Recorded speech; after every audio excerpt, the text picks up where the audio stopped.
Ladies and gentlemen, welcome back to a brand new episode of On It. I am Mikey. That is Devin. Damn, I wish I could remember what we talked about. I couldn't even remember what we talked about the Super Bowl. If it has to come down to that, or I just seem like a hater to get my point across, I'll do it. Oh my God, he missed it!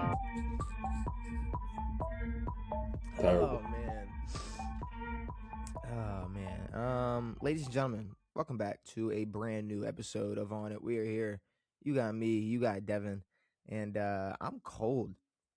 I know I'm in Florida. I know I shouldn't be complaining, but I'm cold because I don't want to turn. Because here's the thing. Here's the thing about Florida. It's like cold, but I can't turn the heat on. What am I doing? I'm gonna turn the heat on in Florida? Ever? Put the heat on. No, there's no way. I don't know. That's why you're cold. Okay, I was like wondering why your heat wouldn't be on, but that does make sense. Yeah, no, I mean, for me in Florida, it's either AC or no AC. Yeah. You know, it's not, I'm not making it, I'm not going to make it hot in here. That's stupid. Because then, 6 a.m. will hit and all of a sudden it's going to be super hot. A steaming ball of shit. Yeah, that'll be nice. Yeah, but we are back. We are here. And we got the, divisional round to predict. We got some draft history to go over. We got John Harbaugh already finding a job. Look at him, hot right on Indeed. Got a job quick. First job quick taken. Job. Mr. Ball of Harbs. I'm sure Anthony Richardson has at least applied to a few places, but either way, we also got some road to the Super Bowl, getting right back into the NFC East, and something else I forgot. Oh, speaking of coaches, landing spots for other coaches that are available. Yeah,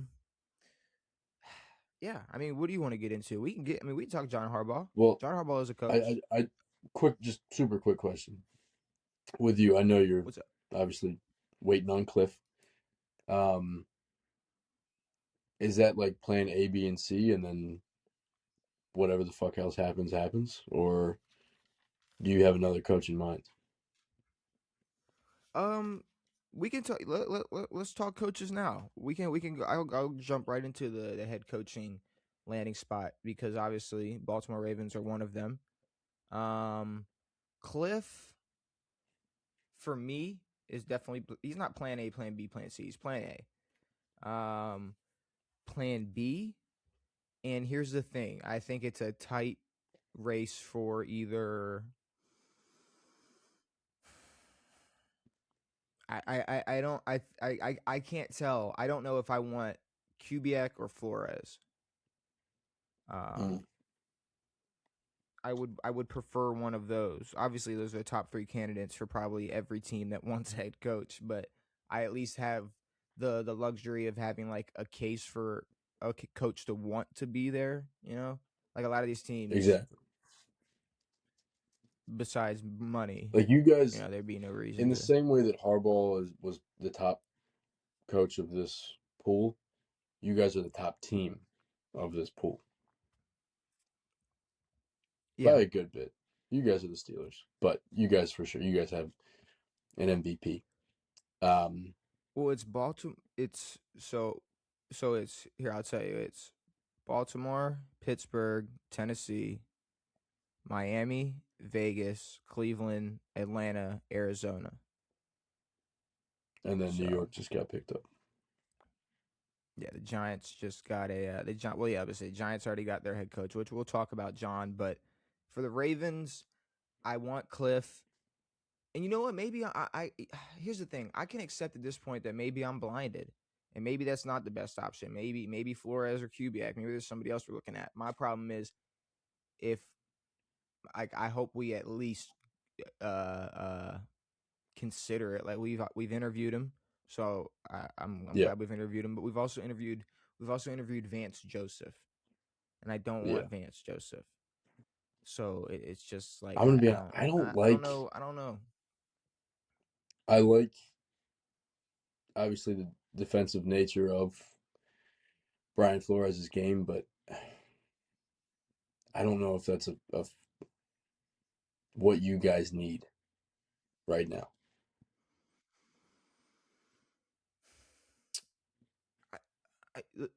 The thing is, I have no clue how bad our defense truly is because Zach Orr runs it. True. So it's like no, if we had Robert Saleh as our DC and this is how bad our defense was, then I would know for sure. Like, all right, well, there's nothing anybody could do with a clipboard in their hand to fix this defense. Sure. Um, Yeah. So I'd like to imagine that we could probably have a head coach who knows what type of DC or a DC that they just bring in. Because Zach Orr is toast. He's gone. Yeah. Because But Monken followed Harbaugh, so exactly, which is hilarious. So Giants fans, look out! Every time Scadabo's on the field, he's getting the rock. But no, I mean, maybe even bigger for you guys, getting a good OC, getting a solid DC might be bigger than guess whoever you find at head coach. yeah. But I mean, in my eyes, if we hire a QB, he's gonna be our play caller. So I don't Yeah, care. true. I don't necessarily care who our OC will be, but I mean, here's the thing. I want Cliff. If not Cliff, give me Kubiak, who Lamar seems to be a fan of, and then if not, okay, we'll go Flores. But that's who I want. Now there are some other candidates for some other teams. So I mean, you have those three. You have Kubiak, Flores, and Cliff. What's his name? You also Sorry. have Stefanski. Yeah, Stefanski, of course. Who were you gonna Antonio say? Pierce. Antonio Pierce got interviewed by the Falcons today.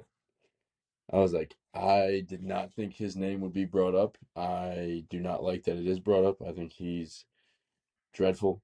Same time, he was the head coach of the Raiders, who we now know is probably one of the worst organizations in all of the top four sports. But no, I don't think he has a place as a head coach. Antonio Pierce.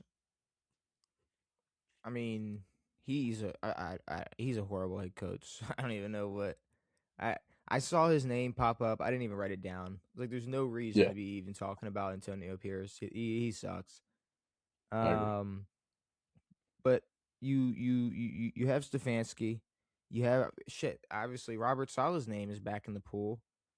Um, Tomlin's got to have somewhere to land. Mike McDaniel, I feel like I've heard a lot of things. I've heard a lot of chatter about Mike McDaniel, um, Philly's OC. Yes, that'd be awesome. That'd be high flying, dude. I That'd be I sick. wouldn't. That that'd be good. That would be amazing. Obviously, they got rid of their fucking offensive coordinator the second the game ended. But Yeah. you throw Mike McDaniel back in there. He can just work with, well, probably not an AJ Brown, but work with a Devontae and a Jalen Hurts and a Saquon. I'm gonna be honest. I think they keep AJ. I don't think AJ goes anywhere. I don't think there's a reason for them to let him go. I know he's a pain in the ass, but I don't know. Yeah. And honestly, if he does leave, I think they're gonna find maybe not a replacement, but they'll have a good wide receiver. Um, what name did you bring up that is not in it? Yeah, Tomlin's not coaching this year. He's gonna take a gap year. He said that. That was so he's still under contract of the Steelers because he didn't get fired. And so it's similar to the Sean Payton thing where he had to get traded to the Broncos. But they said he's going to take a year and do media.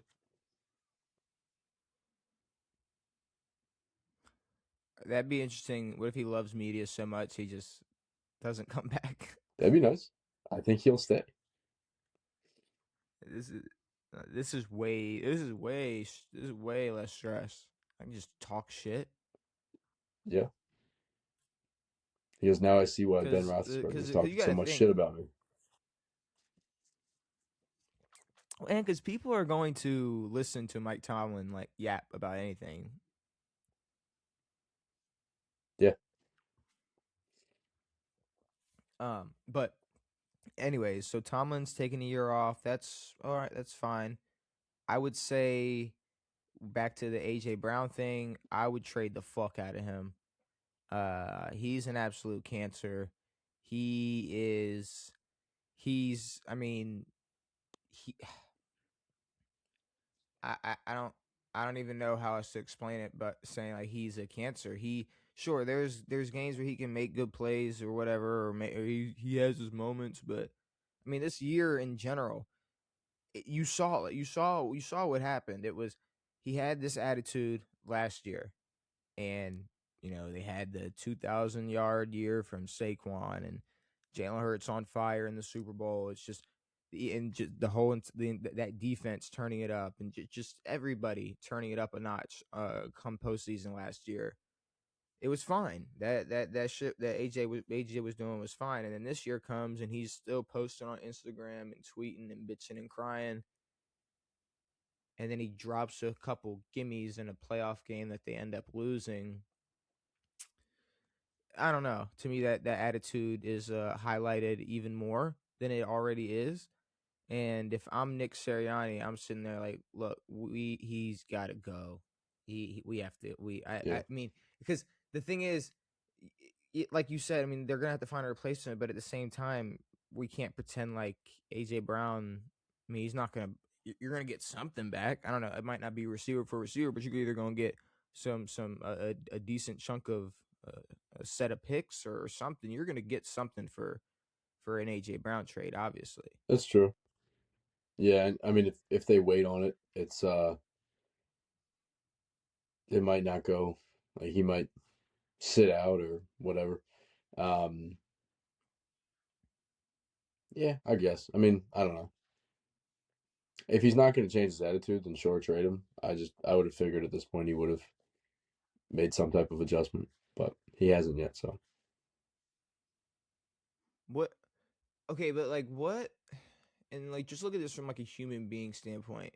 What millionaire is like that like has the attitude they had just like change? He's like, I'm gonna just change. I'm gonna stop acting exactly how I've acted my entire life, and then got into the NFL and started making a whole bunch of money, and now I can just like do whatever I want and act however I want and just bitch however much I want on and off the field, on Twitter, on Instagram, in Nick Sirianni's face. It doesn't matter. Why would he just decide? He won a Super Bowl doing it. He's not changing shit. true. It's like Yeah, expecting, okay, we'll like Antonio Brown's really gonna settle down and chill. It's like, no, he's gonna get a ring with Brady and then get the fuck out mid and game. then shoot Fuck it, somebody. I don't care. Yeah, We'll whatever happened with that shooting thing? shoot. Shoot at. I don't know. I don't know whatever happened to Antonio Brown. Is he still on the run? Oh. Nah, I think they booked Isn't him, but I think he's out on whatever. Who he just got should be arrested? the Oh no, security guard? what's his name? Stephon Who? Diggs. Stefon Diggs got arrested. Not, I mean, I don't know if he got arrested, but he's got court date coming up. Yeah, as I say, he didn't get arrested. He's got a court date. Which it seems like something that violent you would probably like have to be like, I don't know, like monitored or something. The fact that they're just letting him chill and play in the playoffs and stuff is crazy. It's almost like it's favoritism towards an athlete or something. But anyways, you have Chris Shula, who is Rams DC, and you have Rams OC Mike LaFleur. You got Vance Joseph, like we brought up. Obviously Denver. You got Seattle's defensive coordinator Aiden Durde. Durde. I don't know how to pronounce Dirty. it. But you got Seattle's DC. You have now, and this is it's funny, but it was a candidate. You have Matt Nagy, Kansas Yeah, City's that's a funny offensive one. coordinator. Yeah, that's really funny. So those are What the about those are Matt those are the Canada? Does names, anyone and I want mean, Matt Canada? you think anybody wants Matt Patricia? He's a good DC. Sure, I guess. I mean, I don't care about Matt Patricia. You would take Matt Patricia as a Fuck Matt DC. Patricia.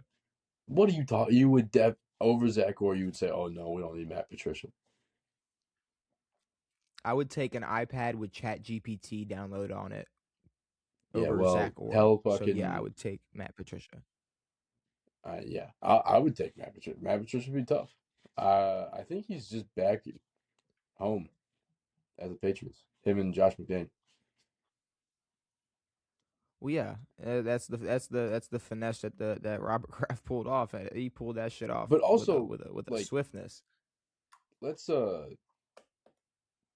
for real pump the brakes on Drake May. If he's got Josh, Matt, Mike Vrabel, and everything else at his disposal, like guys who have won multiple Super Bowls. I mean, yeah, but I factor in who you have around you way more than who's coaching you. That's a coaching staff that did it with not a lot of talent a lot of times. Yeah, but I'm saying, did Sam Darnold succeed because he had fucking what Kevin Clint O'Connell. Kubiak calling plays, or did he have JSN and fucking Justin Jefferson as his wide receiver ones the past 2 years? And who would you credit? Who would you give more credit towards, them or the play caller? I mean, the player over the play caller, but doesn't hurt to have a good play caller. No, it doesn't. Me Because Todd personally Monken kind wouldn't of know ruined the that. Ravens. So Yeah, but here's the thing. I mean, like, okay, for instance, like the Patriots game with John Harbaugh, we didn't put Derrick Henry back in the game with 12 minutes left, up 11. That to me, that's more of a John Harbaugh move than a Todd Monken move. I mean, yeah, yeah, obviously Todd Monken should be like, hey, yo, we're gonna put Derrick back out there, but if Derrick ain't on the field, who we calling plays for? The 11 guys true. on the field, so I don't know. But okay, then I mean, I guess just if because I'm not even gonna sit here and um try to trying to predict where every single person's gonna land. I'm not sure. I mean, maybe a good fit, but like, who would you want to see out of all these guys go and coach Cam Ward?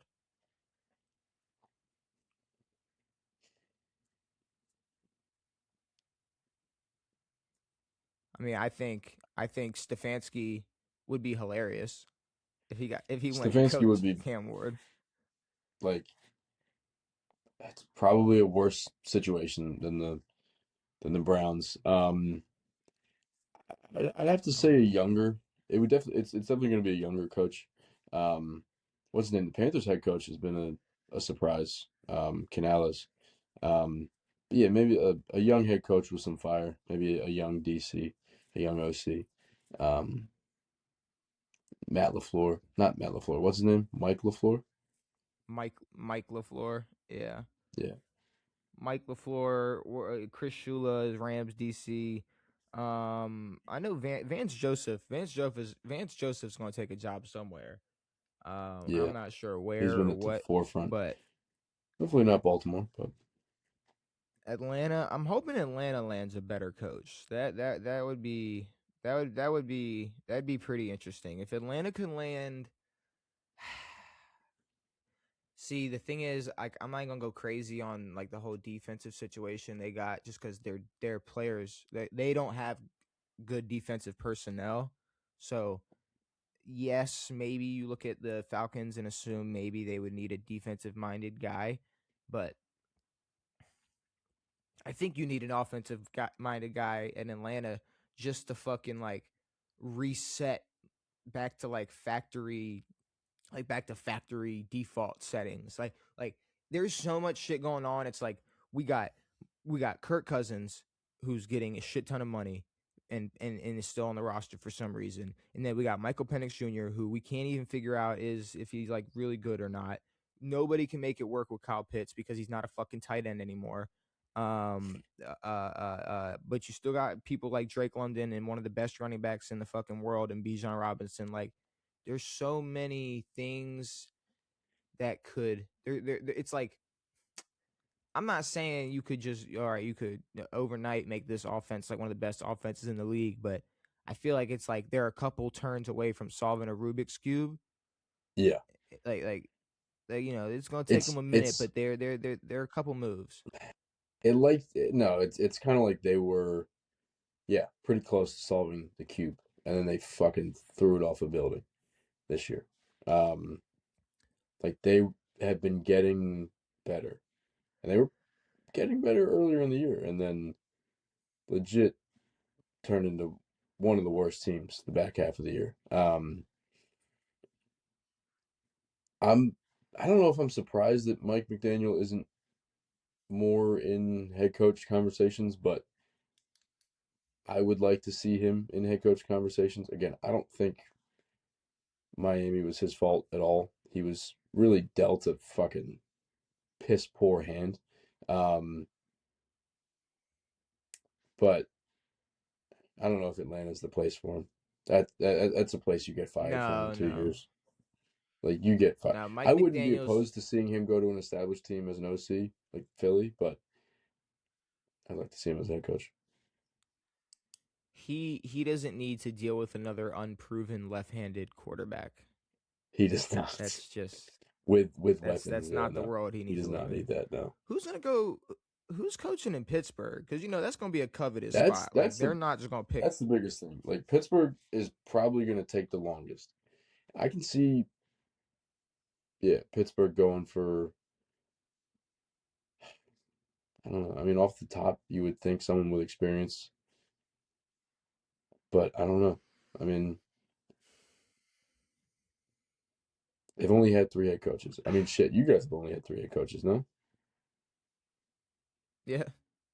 But you the guys the have only problem is a lot newer. the only problem is, I mean, you can't take too long. Like Yeah, we got. exactly. I Like mean, Harbaugh's already picked up. Not that they were going to get him, but he's off everybody else's plate now. well, yeah, and I'm sure wherever Harbaugh wanted to go, he wanted to get in there and start working. Like we got shit to Yeah, do. Um, and I think that it's the same thing with the Steelers. They have like they lost their quarterback and their head coach. They're yeah. I And don't know what they the did fuck. they did the same thing that the Jets kind of did last year, which is like, pick up a few guys Aaron likes, pick up Valdez Scantling, pick up random dudes, pick up Thielen, pick up old vets, but now they And have to be that new young team again. and the difference between Tomlin and Harbaugh is, and even as a Ravens fan, like I don't if Ravens fans want to be senile and disagree with this, sure, whatever. But the why it's so hard for the Steelers and even just Steelers fans is no matter who is at quarterback or people go out, Ben goes out, or before when it was Justin Fields and Russell Wilson, whoever it was, all right, we're fine. Like we still got Mike Tomlin. Sure. It was never hey, I mean we do got John Harbaugh, so we're good. Like when Exactly. the dark period of Harbaugh's career from post Super Bowl to Lamar's first MVP season, it was not good thing we have John Harbaugh. There was No. never It that was feeling, that vibe. it was like, we're gonna hang on to this for a few more weeks type of feeling. And then the greatest mobile quarterback steps in. Um, Yeah. so Whoa. what do you want me to say? Don't put that. Don't put that.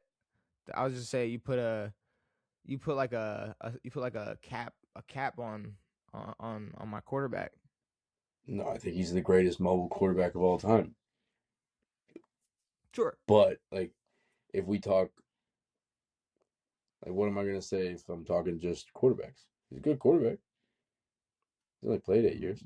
Top top 3 quarterback in the NFL, possibly Right the now, best yes. quarterback in the Okay. NFL.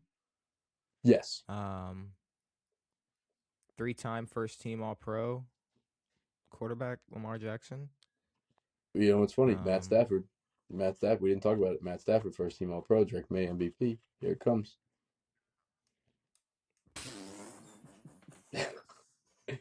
You know how the voters love to switch up. You know, the same voters go, hey, Lamar Jackson's a better quarterback, but this guy had one less good receiver.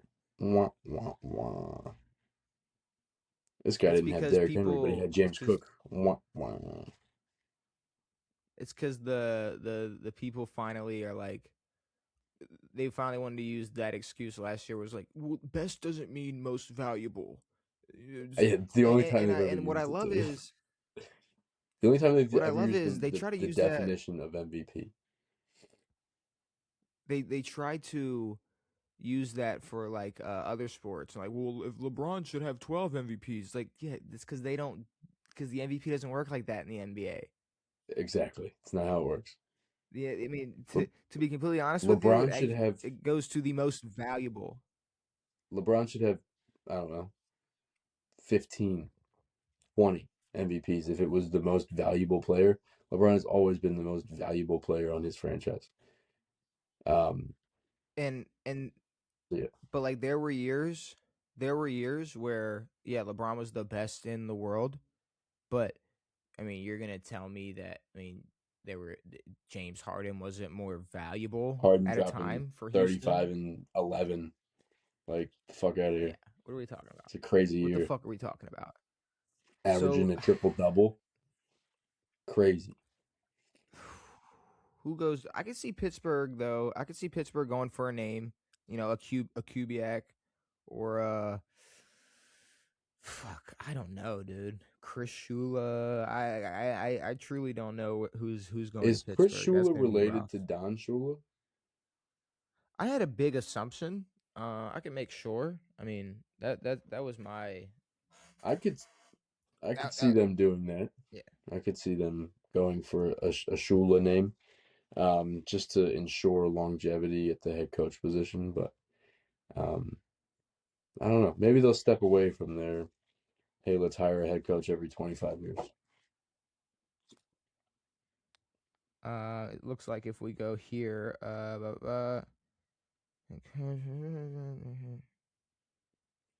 so yeah, that looks like yeah the grandson of Don. Nice. So 39 years old. So that I mean that is a younger guy, Yeah. for a head coach, obviously. So um, I don't know. I don't know. I don't know who's gonna go to Pittsburgh, but I will say Vegas, Miami, Cleveland, Atlanta, Arizona. No, Vegas, Miami, Cleveland, Arizona, Tennessee. Those are death spots. Those are death zones. I don't know who's Legit. going to Honestly, those. out of those, I mean, Cleveland's not a good spot to go, but it's not the worst. No, but you know, you would think like here's my problem, and yeah, this is my way to tie him into this. Why aren't coaches like chomping at the bit to go coach Shador? I feel like I saw a report, like an ESPN report, where it was like, first of all, they lie all the time. Where it was like head coaches who want to coach with Shador, want to coach Shador. I don't think there's any head coach like, I need to coach Shador. He's my guy. Yeah, no, I don't. And if there is, good for you. I haven't seen that at Enjoy all. your time trying to fix that fucking mess. Um, but no, I mean, Arizona's a fucking mess. Tennessee is a humongous mess. Vegas might be the biggest mess. That's the scariest place. Um, so I don't know. Yeah, see, and to me, it's like I don't see Stefanski wanting to go to too big of a mess, so maybe he goes to like Atlanta. Um, Yeah, Stefanski would be I would say, a good Steelers pickup, but I don't know if they would do that. and the more I think about it, like yeah, like a legacy guy and Chris Shula, like he might end up in Pittsburgh. That I could definitely see that. That Yeah, could be a I move. mean his fucking grandfather spent what 35 years in Miami. I don't Yeah, know or how fucking long, Kubiak. forever, I guess. Kubiak Kubiak could also. was in what? Okay. Denver for a brick? Um, are you thinking about his father? His dad, yeah, that's what I was talking. Yeah, Gary. Okay. Um, Chris Shula's going to Miami. Are we dumb? Doy. What Shula's going to Miami. are we talking about? Fuck. Yeah, Chris Shula's going to be just like his grandfather and go to Miami. What the fuck are we talking about? You know what Chris Shula should do? Pull a Lane Kiffin. Just go there now.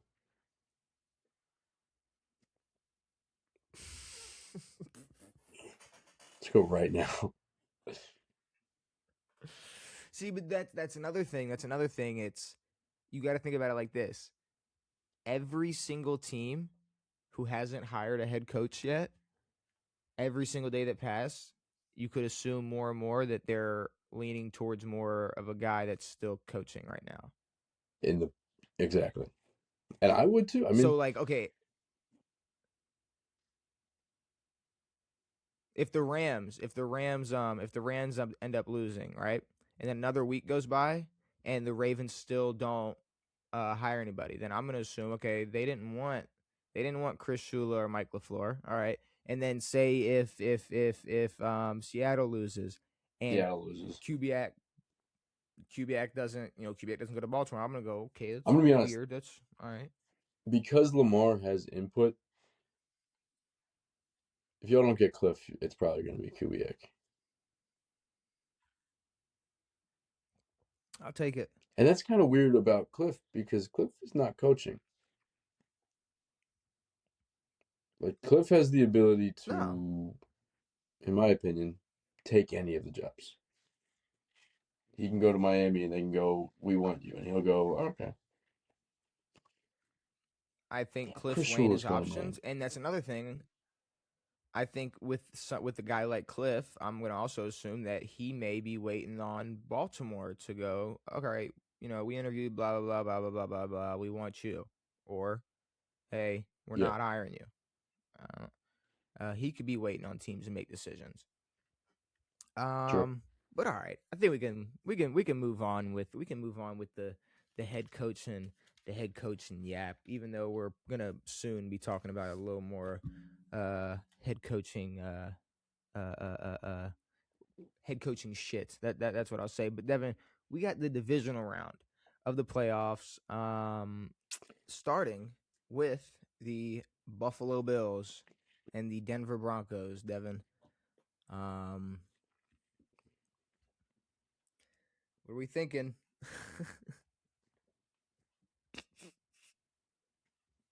I'll go. Cause all right, What's funny about this is that after the you're good. fact, after Buffalo wins, all these people are going to get to say that Buffalo beat a division winner, the 1 seed, and then the Patriots, then whoever's in the NFC. Meanwhile, Jacksonville is not super established. Jacksonville might be the best team that they'll play these playoffs. Outside of the Patriots, I think the Patriots are better, but the Broncos are the weakest 1 seed this league's ever seen. One of them. Yeah, I'll give you that for So sure. yeah, it's going to be funny to look back and see how Buffalo views this playoff run. They'll view it like the greatest playoff run of all time because that's just how they view Josh Allen and his MVP last year. But for this game, Bo Nix has to step up and have, game of his career. So, I mean, with just that alone, you're gonna have to give me Buffalo. Just because, I mean, Buffalo, I don't know. They have too much. They have way too much of an edge. If Even if Josh Allen gets contained, I mean, James Cook could go out there and fucking outplay Bo Nix if he has to. I just don't really see. I mean, you got one of the best passing defenses in Buffalo going up against Yeah. like maybe sure it could turn into it could turn into here's the thing. If it turns into a situation where both defenses are matching each other and then it comes down to what quarterback's going to make that play, Josh Allen or Bo Nix, it's going to be Josh Allen making that play 11 times out of 10.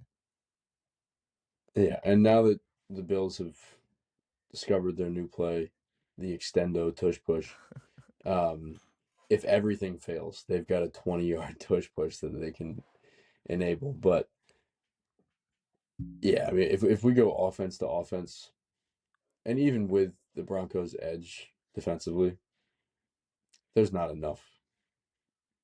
There's not enough. The Broncos would have to be a scoring factor for them to make enough of an impact.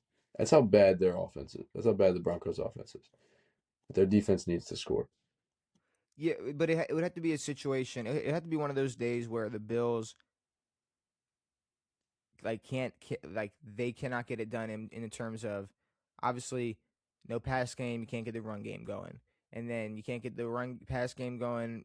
Josh Allen's running for his life, and his receivers are playing how they play certain weeks where they just pretend like they don't know how to play receiver. You would still, like you said, And the need, refs aren't on their side. and the refs aren't wearing red and blue. You'd still, like you said, need Denver to go way above and beyond on offense. Yeah, So yeah, with that, I would say give me like a sad 21-6. I can see a 21-6 for sure. I don't see Buffalo crazy pulling away, but I can see it being close. But I mean, if there's a close game, for Buffalo, it will go Buffalo's way. So I can see like a fucking 21-10 or a 20-17 type of game. Yeah, and if it's that close, credit to Denver, and Buffalo looks even weaker, but I don't know. I think they got it. They got him here. We got San Fran versus Seattle. Now, Niners, obviously, they got choked out last time. 2 weeks ago, 3 weeks ago, 2 weeks ago. They got choked out by Seattle. 2 weeks ago. Yeah, and I don't know. Out of all these games, the Suffocate. yeah, this is smothered with a pillow. But out of all these games I'm looking at, I mean, this is probably going to be the closest. And honestly, last week San Fran probably loses to Philly if AJ Brown had JSN's hands. So I mean, Plus no Kittle. Um, I mean, it's so crazy to think about Brandon Ayuk. Just what is up with him? Is he hurt? I don't think no. he's hurt. I think he's just not. Well, He's fucked off. I thought he was hurt, and then because he's been hurt for this long and all this shit's going on, they decided to take away his money. Is that what they're doing? Pretty sure. Okay, I because think. the only thing I heard about it, it was like Shanahan, like, I haven't talked to him in 6 weeks, and I was like, I didn't even realize that he was that far gone. I thought he was just hurt a little bit, but yeah, he's fully gone. So No, yeah, I think it was they a don't have situation where super weapons. I think it was a situation where okay, well, we're not paying you because you're not showing up to play, so like, and you're not even. I don't know what the situation was, so I don't even want to talk loosely about it. But like, he's not even there, so yeah, we're gonna take that guaranteed money, and we're not going to pay you shit. Which I think, I mean, we talked about it before when we obviously remembered what the fucking what the whole situation was about, but Yeah, I don't know the whole contract thing. I fucking go find a lawyer or something because I don't know how they pull all the guaranteed money away, but. I I think Purdy will be Purdy. I think Seattle is going to. I mean, is there a world where San Fran got in the lab and figured something out in 2 weeks and just watched all the film they could? Sure. But at the end of the day, like you said, Kittle out. I mean, Ayuk's been a non-factor all year, so I'm not really concerned about that. But No, I don't no. know. I don't see Juwan Jennings throwing a touchdown here and McCaffrey saves the day. It's just Seattle's winning this football game. That's what's Yeah, I all don't gonna see happen. their. I think Seattle is going to be able to game plan the Niners well. I mean, you shut down Christian, you shut down the team. If you get to Purdy a little bit, they're done. So you shut down any of their trickery and any of their bullshit. Seattle's got a good enough team to really put them away. Um, and then yeah, I mean, shit, they can score 4 touchdowns. There's not a chance the Niners can win. No. Yep. I like it. Seattle. We got Houston versus New England. And I I wish, I wish there was a world where Houston had a chance. I think they do. Yeah, but kind of. I've been thinking about I mean, I've been stewing over these like what how I feel about these games when I was writing down all these topics. And I mean, the more I think about Houston and New England, it's a situation where I mean, you got to remember Houston has the best defense in the NFL. And I think they could rattle the Patriots, and I think the Patriots defense can rattle Houston. I think it's going to be who is able to overcome that pressure more. Like when we talked about, okay, Bo Nix versus Josh Allen, who's overcoming pressure. There's a no fucking brainer there. But Drake May and CJ Stroud, I don't know. Jury's And out on both of them. Yeah, it is super out. It's super out on Drake May. I don't care. I don't give a fuck. I agree. CJ, no, I mean he hasn't been. I don't know what his rookie version of himself as Houston's been on this hot streak, but he's been good enough. And on top of that, he's had this defense who's been going absolutely crazy. And if you could have Woody go out there and run for 100 yards, and if you can have CJ not turn the ball over, and that defense just smothers New England, this can be a ball game. Yeah, I mean, I agree. I mean, most of my fear for the Pats winning is just I don't know. I don't think it's rigged, but um, it seems like they want a Buffalo New England AFC Championship. Um, but no, I mean, yeah, in all actuality, this Texans defense can shut down this Patriots offense. I mean, the Patriots offense has been great, but again, like I've said about the Patriots all year, their team as a whole is really good. Um, I think Nico Collins is cleared to play. I know he was out with a Yes, concussion last week. Should be I, cleared to play.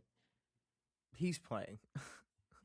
He's playing. If he's not, then fuck it. Um,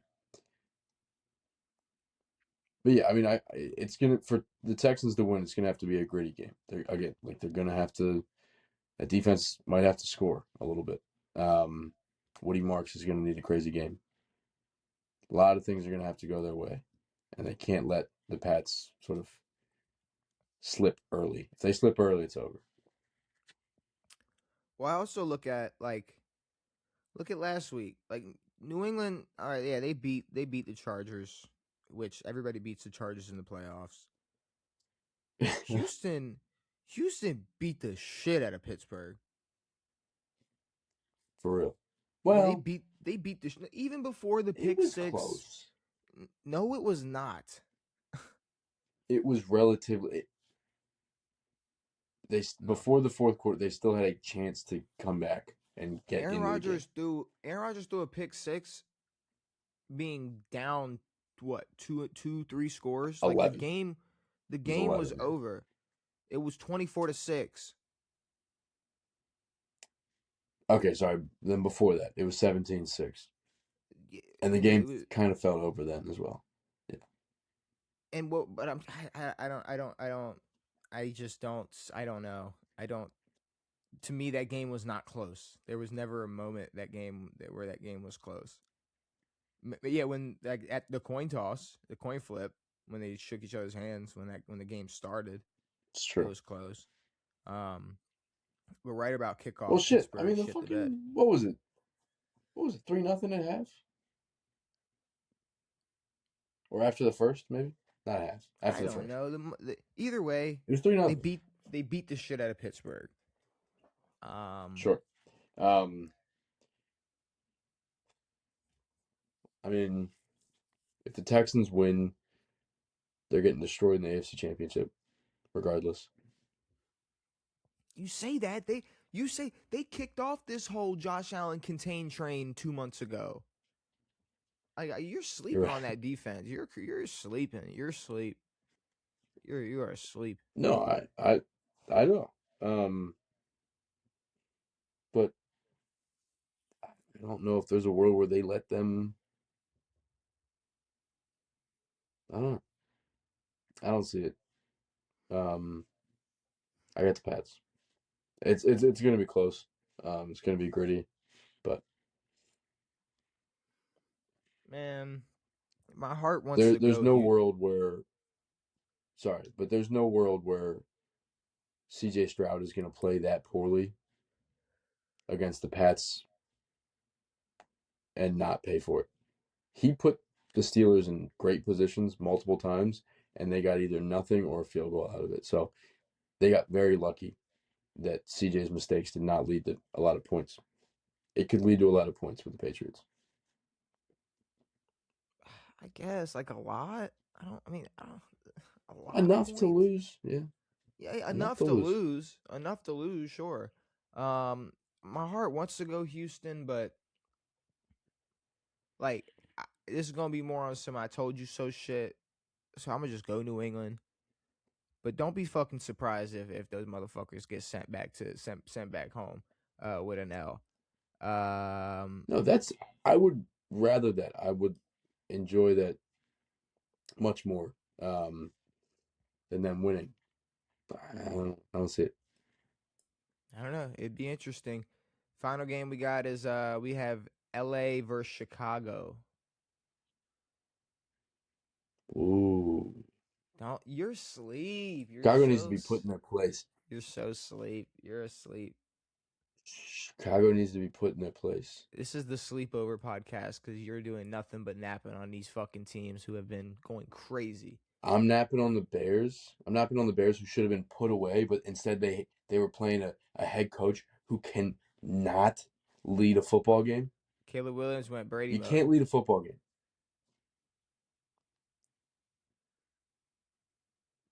The Packers threw away the game. The There's Packers. no up 18 at half and then you fucking get beat. They blow chunks. Here's the thing, though. Yes, they blew a lead, but it wasn't this heartbreaking loss where something bad happened at the end. It turned into a fucking ball game, and the Bears nutted the fuck up, and they stopped Chicago, who was up with the ball with 4 minutes left, and said, "Here, Caleb, go win this fucking ball game." And they won that fucking ball game. And then the Bears had another chance to get the fucking ball, and then guess what? Not They still couldn't get that dub because the Bears defense is like that. Caleb Williams can play in the clutch, and it depends on what Rams team shows up. If last week Rams team shows up, like you want to talk about, oh, they gave this. You want to talk about teams getting other offenses opportunities? If the Rams give the Bears the opportunities that they gave the Panthers, it's a fucking wrap. It's over. sure. Sure. At this point, we can't guess that a game is going to be that close. Like the Rams being in that position is based off of Rams mistakes. Um, the Packers, though, yes, Packers mistakes, but also the Packers not being that good. And I said it before the game. They put a bad team in a position to win, to beat the Bears. But then the Bears showed up. I don't think that the Rams are bad enough to get beat that badly in the fourth quarter. Okay. Whether or not they it's a close game or not, it very well can be, but I don't think they're Yeah, that.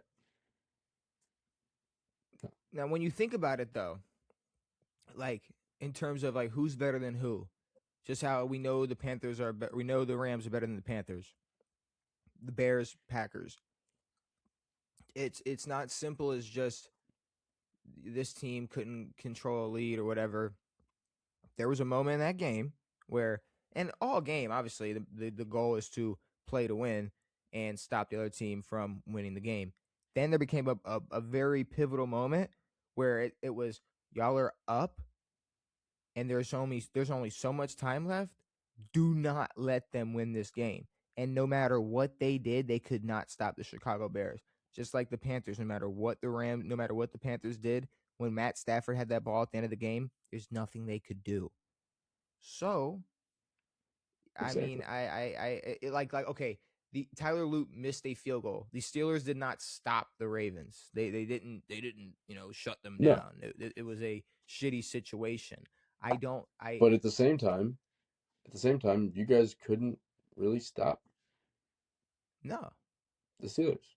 No, one. I mean, sure, one team can't stop So the other. like, That's. if the Bears are in a position to make a field goal to win, I don't know. They're still not gonna be able to stop the Rams.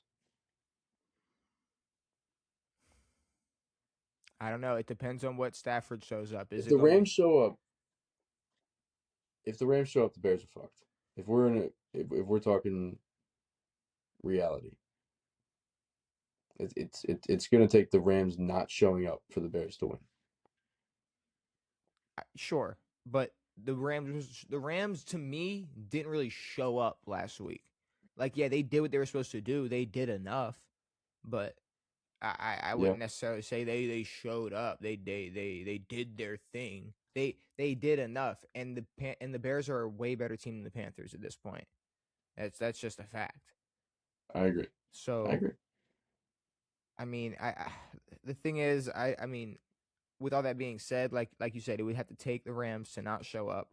I'm gonna hope they show up, but like this is kind of like Houston and New England. Don't be fucking surprised if the Bears end up coming out with a dub. I really won't be shocked, but I'm gonna take LA. Let me And see. now, if the Bears win, you guys get a head coach a little quicker, probably. Bears Or if win, the we get Niners win, a quicker. Oh, if the Niners win, we get a head coach quicker. Possibly, maybe. I don't know. We could just wake if up. we predict the Shula to Miami thing, I don't know how I didn't put that together. You can't say somebody isn't in someone's ear talking about it. Like, hey, And Don. Don's fucking face is all over that fucking facility. Yeah, Don's face is right behind their only Super Bowl trophy. yeah, Do they have yeah. two or one? They have one or two. They go back to back? They didn't go back to back. I think they went back to back. I don't know. I wasn't. 73, 74? I don't know. I don't remember. I wasn't there. But I wasn't there either. They had a that's the perfect season. I don't know. Whatever. that's the divisional round. We got it. We got it all done. We got it predicted. And John Harbaugh. John Harbaugh is a giant. John Harbaugh is the head coach of the New York Giants. So okay, Harbaugh gets to deal with everybody in New York. scale from 1 to 10. How much does it matter?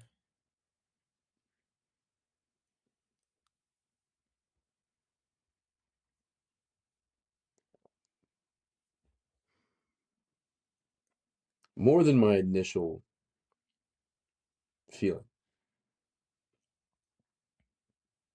Okay. Like a 4. Maybe a 5. So your initial feeling was 1? 1. Like a 1. Okay. My initial feeling was like, who gives a fuck? This is it doesn't make any sense. And I still don't feel too crazy about it. I mean, again, like we've said, he spent all of this time with Lamar in these recent years with Lamar and pieces. Like, this is the first time John's had pieces. He picks Todd Monken as his OC, and Kent, like, somehow this team the past 2 years has not been able to produce as efficiently as previous teams with a lot less pieces. Now he's coming to the Giants, who have relatively decent pieces. Um, Obviously, we'll see Scadabough's development. Neighbors is great, and then we got to see Dart's development. But I don't see this being the move that I don't know. It's a move. It's not. Maybe it's probably not the move they expect, but Well, you got to think there's pros and there's cons.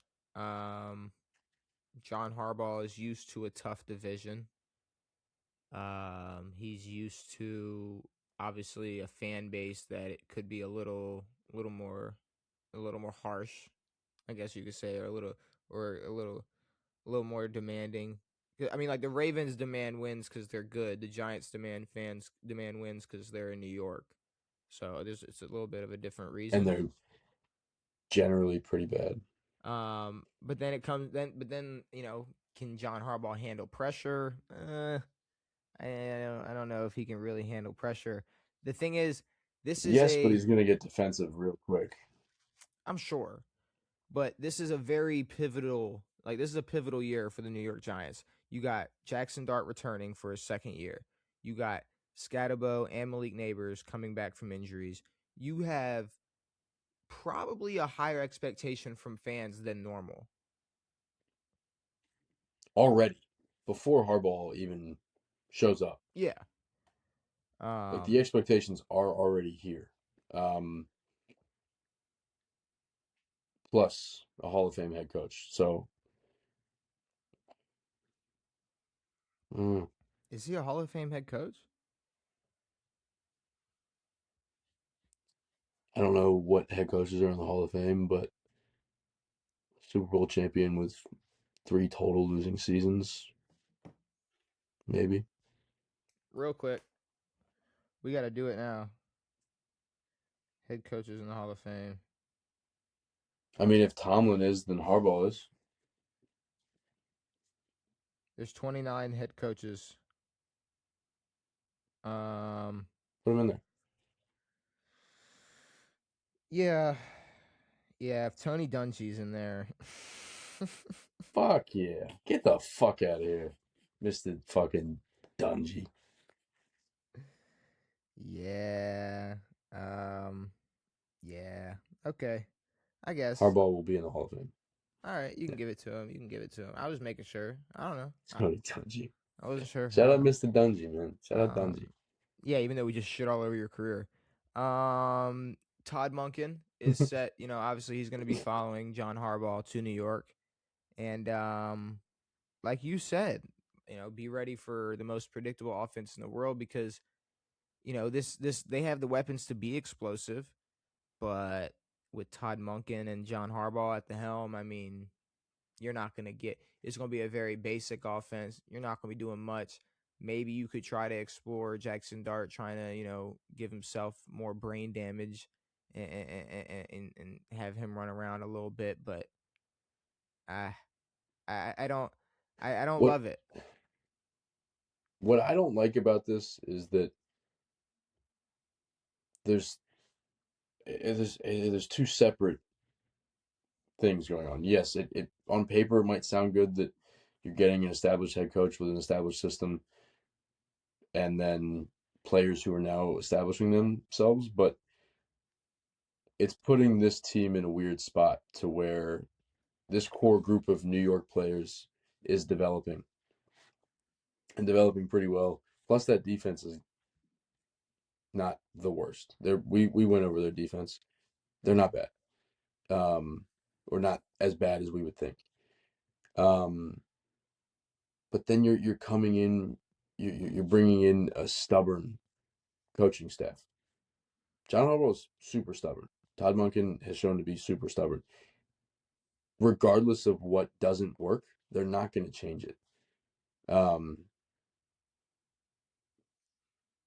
So I don't know if it's the best situation for a Jackson Dart. I feel like it's a lot more pressure for a Jackson Dart who now isn't really the leader of this franchise. It's now Harbaugh. Like before, yes, it was Yeah. whoever, fucking Brian Dayball, but now it kind of has to be pushed on the Harbaugh, and everything runs through Harbaugh now. So I don't know. It's a weird experiment in my eyes. And you got to also remember, this is one of the worst offensive lines in the NFL and the number one Yeah, team in penalties this past season. So you could pretty much just say hello to your New York Ravens because I yeah, have no exactly. clue. You guys are buddy buddy. Yeah, no, this is gonna. This is. Here's the thing. I think that like I think they could have a fun 7-10 season. You know. I think they can scrounge out a winning record if all goes well. If everything goes perfectly, they can have a winning record. Um, Dude, do you not remember who they play next year? They play the NFC West. They play, I don't know, I mean, maybe the AFC South. They play Detroit. I don't know. They got some fucking. okay, so funny enough, we just did their road to the Super Bowl, correct? Yep. Does Harbaugh change this at all? Well, A little bit. I changed the math a little bit, just I tweaked it just a little bit, just because I wanted to add one more factor in, which honestly might boost it a little bit because the factor I wanted to add in was just an out of 10, so I took 2 off of everything and made a 10 spot for just like I don't really know how to name it yet, but I was just gonna name it something along the lines of like how on a scale from 1 to 10, either how many moves we think they'll make or how well we think moves they'll make in the future will affect the team. And I guess John Harbaugh as a hire would probably boost that rating. Um, Sure. but I don't know. I guess we have to go back and figure that out. Figure that out another day because I don't know. I don't Well, know how it's much it. it's it's it's funny we picked the Giants and then literally what next day Yeah. So I guess you could say they the hire a team, head coach. as you could say, the team we're doing today is probably going to be making moves over the next week or two. But yeah, John Harbaugh is a New York Giant, and and so is Todd Monken. So there you go, Harbaugh and Monken, two peas in a pod. Okay, we got a ranking. We've done 1 through 4. We got fifth overall picks still active in the NFL. And this one is where it gets even more interesting because, like I said, it gets even more weird and difficult and hard to compare. But we got, what is it, 10 guys. We got 10 active fifth overall picks in the NFL. Nice. Name one of them. Just name one. Number 5 pick,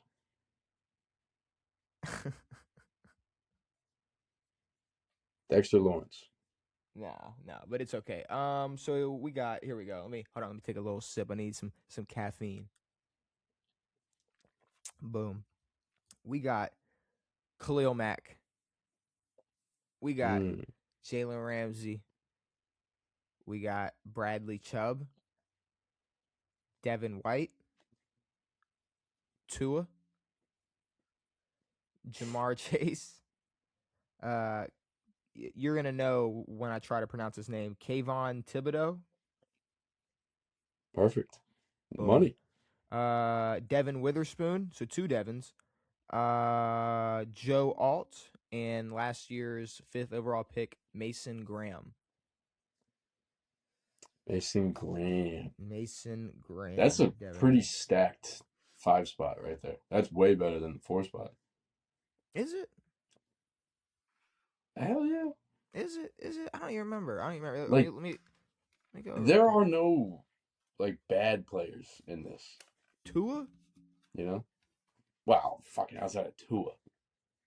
Last one it But at least was Tua's played 4 years as a starter or however many years. I don't know if it beats 4. It's not beating it by that much because this is we'll see because let's see. Let's see. The first thing is who's number one, because in my eyes, I'm looking at. I feel like recency bias would make people jump at Jamar Chase, which I'm not. I wouldn't be mad if that's the option. But you do have Khalil Mack, who has 113 sacks, which is the seventh most out of all active players. 148 tackles for a loss, 662 total tackles, 36 forced fumbles, 43 passes deflected, 10-time Pro Bowler. He's a Defensive Player of the Year, and he's 3-time First Team All Pro. He's one. He's one. Okay. I'm glad that was simple. He is one. I like that. I mean, I'll say right now, I got Jamar over Jalen Ramsey. Devin White.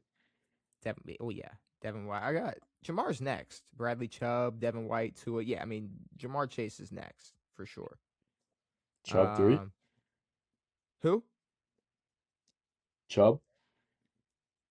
Oh no, I think I got Jalen Ramsey over Bradley Chubb. Really? Yeah, I mean Ramsey. I mean, what? He's a three-time First Team All Pro. Obviously, he's got a Super Bowl, 8 Pro Bowls, 622 tackles, 116 passes deflected, 25 interceptions.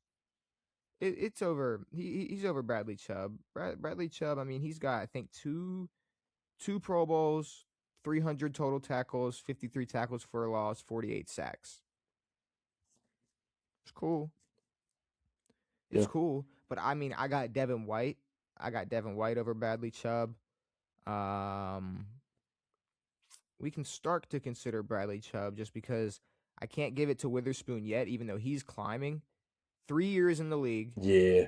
3 years in the league. He's already got 3 Pro Bowls, 249 total tackles, 32 passes deflected, 2 interceptions. So get them interceptions, even though, I mean, motherfuckers probably just don't want to throw to him, but 2 interceptions. Witherspoon's definitely climbing.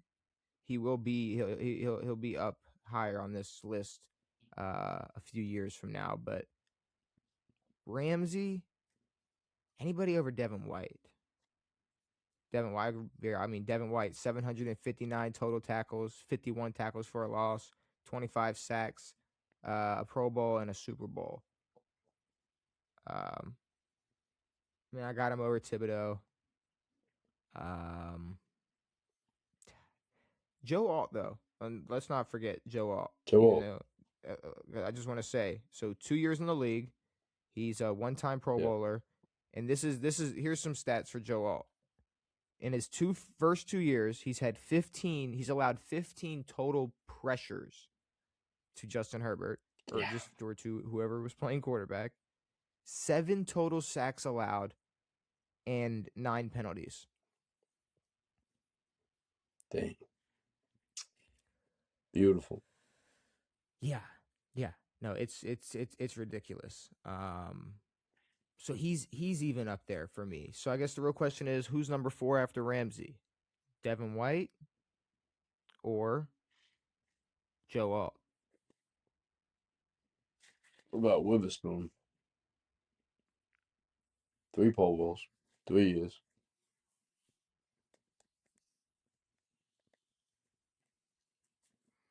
I would put Devin White just for longevity reasons, but I don't know. Well, I that's the wouldn't thing. put Joe Alt over Devin White. If I go Joe Alt over Devin White, then I might as well go Witherspoon over Devin White. So then is it Joe Alt or Witherspoon?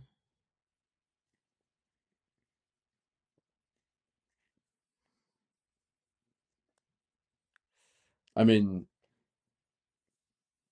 Witherspoon's on a good defense. Joe Alt's on a bad offensive line. Okay. Alt 4, Witherspoon 5, Devin White 6. And then we got the rest of the guys, which if we're looking at this, I mean, Thibodeau versus Chubb. So Thibodeau's 4 years in the league, 23 sacks, 152 total tackles, 31 tackles for a loss. I mean, I will say he's definitely going to surpass Bradley Chubb probably and everything. Bradley Chubb. So I might have him over Bradley Chubb, just for that's the simple fact that that's probably going to happen. Or I mean, I could, but I could. I mean, I don't know. Thibodeau or Chubb? I would go Chubb. Chubb Thibodeau. Okay, Chubb. Let me go Thibodeau. Is it Mason Graham or Tua at 10? Mason Graham. We sure? At 9. Oh, okay. Okay. All right. Just wanted to be there we go. Perfect. Mason Graham at 9, and then Tua at number 10. Boom. Perfect. That's perfect. You have 10 active 5th overall picks ranked from worst to best. Tua, Mason Graham, Kayvon Thibodeau, Bradley Chubb, Devin White, Devin Witherspoon, Joe Alt, Jalen Ramsey, Jamar Chase, Khalil Mack.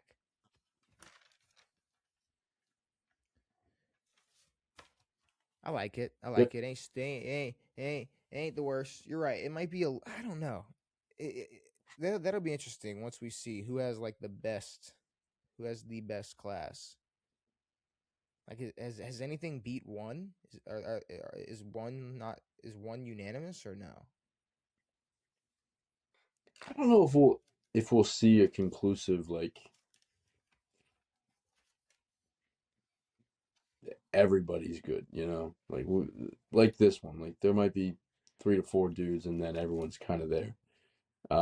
Especially when we're looking at active guys. Now, if we look all time, there's probably some crazier. There might be a crazy run of 6s. I mean, Sounds like a Saturday night. But yeah, I don't know. Like, think about it like this. So number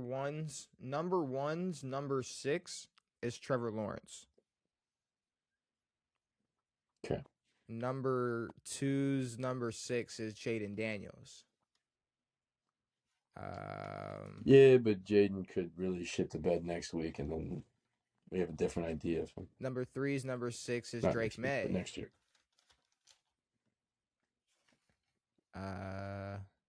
Number 4's number 6 is Kyle Pitts. I don't know. I mean, you might be able to find something conclusive in this. But the last thing on the schedule, Devin, we have our road to the Super Bowl. We got to continue it. Like I said, we'll take all these road to the Super Bowls, and we're going to cover these teams, talk about what they could work on, talk about what they could, I guess, keep. If they had a whiteboard on shit that worked, shit they could write on that side of the chalkboard. But we're gonna build these teams up. Let everything happen. Let the combine happen. Let the draft happen. Let all the free agents and trades happen. Come back to it.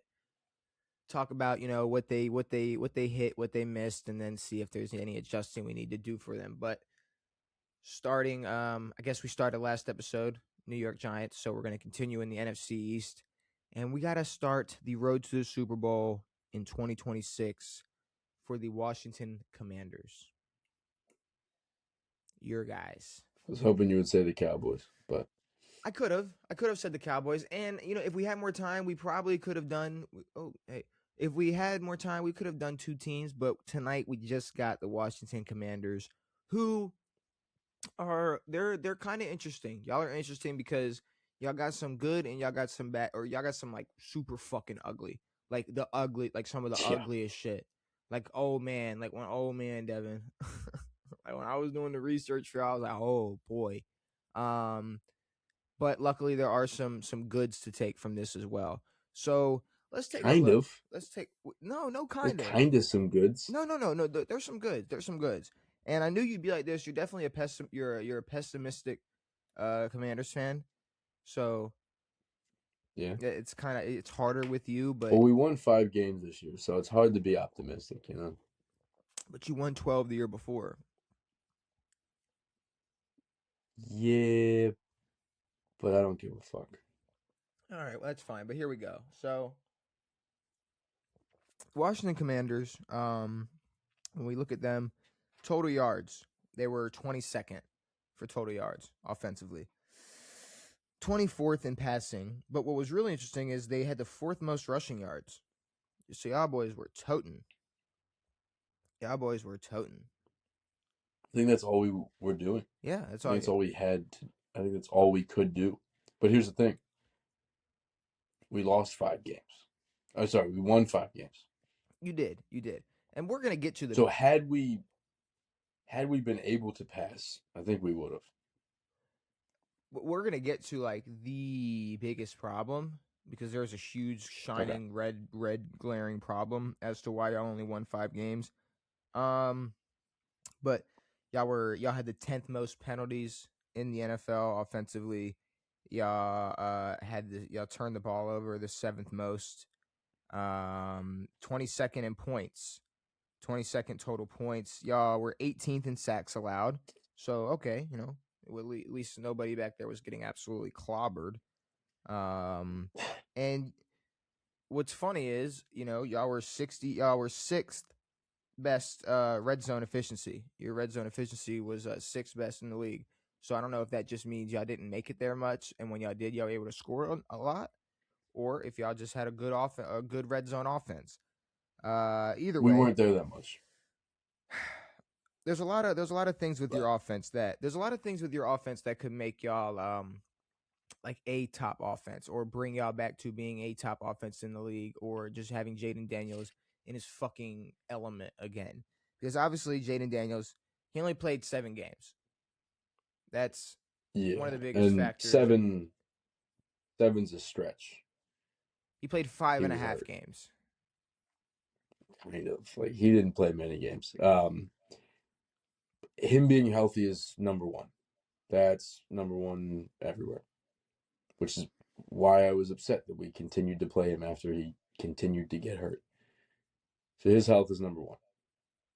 But then to also look at it, to look at certain things like, okay, so we were 18th in sacks allowed. We had the 4th best rushing offense in yards, 22 in points, or 22 in yards. It could be worse. Like the fact that there are certain things that y'all were able to accomplish without having your starting quarterback.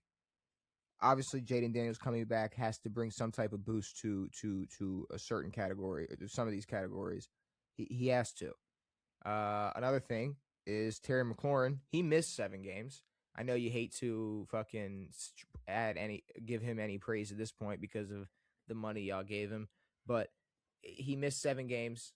And you mix that with Jaden Daniels at the same time, that's obviously going to be absolutely fucking killer. So them two coming back alone, healthy, should obviously give y'all a big boost for this offense. And then Austin, what's up?